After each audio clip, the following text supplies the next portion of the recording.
reports say that this shutdown deal includes full-year funding for the Veterans Affairs Department. Does that put veterans' minds a little bit at ease that it won't affect the VA if the well runs dry at the end of January? Your thoughts? Yes, it takes us off the table, and that's a good thing.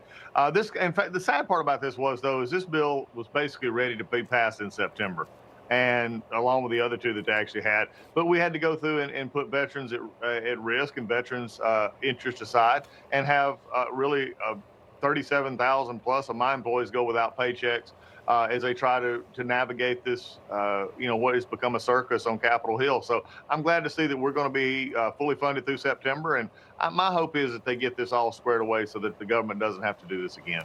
Yeah. Yeah, Mr. Secretary, prior to your current position, you served in Congress. And can you imagine just any political party putting politics over the well-being of our veterans or of those who need food, including mothers and children? It's just unconscionable to me.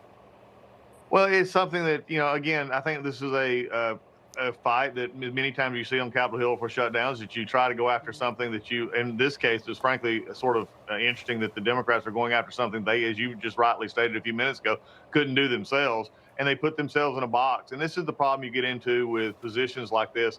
Look, sometimes, a few days, make your point, move on.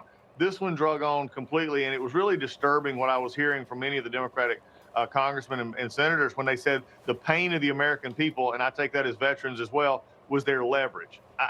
That probably was one of the most disturbing things out of this shutdown that I've really never heard before from Republicans or Democrats in any previous shutdown. And it just showed the vitriol that was really forced at the Trump administration over this. I'd like to ask you about yesterday, Veterans Day, and I know that you, along with President Trump and Vice President Vance, attended the wreath-laying ceremony at Arlington National Cemetery. Why was that so important to you, and what's the significance here for so many veterans?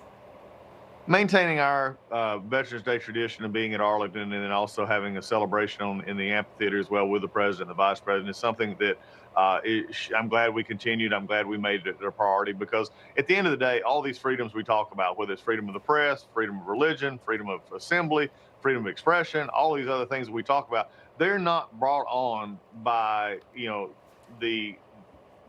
members of the press. They're not brought on by lawyers. They're not brought on by members of Congress. They're brought on by the fact that the military is there and that people across our country is willing to raise their hand and say, I'm willing to serve in the military and I'm willing to be a part of protecting the freedoms that we take so many of us take for granted at times, it seems like, in this country.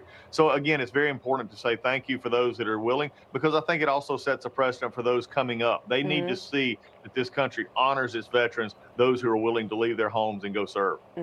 Yeah, and during that speech, Mr. Secretary, at Arlington, President Trump pointed out that during his first term, he took action to get rid of those who took advantage of our veterans. Here's a clip of that.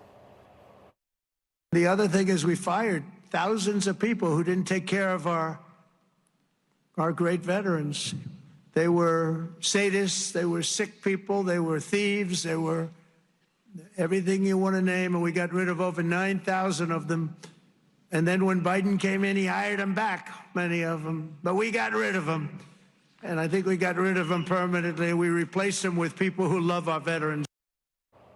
Yeah, between your work, Mr. Secretary, your predecessor, also our good friend Secretary Wilkie, you're making the VA more responsible, more accountable. But will those who took advantage of our veterans during those other administrations ever really be held accountable? Well, that's been the problem all along when you had an administration that turned their back on it. And I love how some people have sort of glossed over this, and the unions and others glossed over this. These were people who are showing up drunk in an OR. These were nurses and folks who are showing up drunk in an OR. This is people who are mistreating veterans, who are involved in theft or drugs or other things. Look, this should have never been happening. We have instituted a policy back here at the VA that if you hurt veterans or you're not being a person in which hurts our employees, then you're not going to be around. You can go do that someplace else, but you're not going to do it at the VA. The VA standards are going to be high, and we're going to hold those standards high because we perform such a valuable service to veterans and healthcare and benefits in our cemeteries that we don't tolerate the mismanagement and the gross negligence that would occur. And it's really sad that you had folks come to the defense of those, like I said, who would show up in many ways and create negligence and possible harm to veterans and defend that. That's just not tolerable. It's not something we're going to tolerate either. Information, truth is freedom. Is Newsmax. It's real news for real people.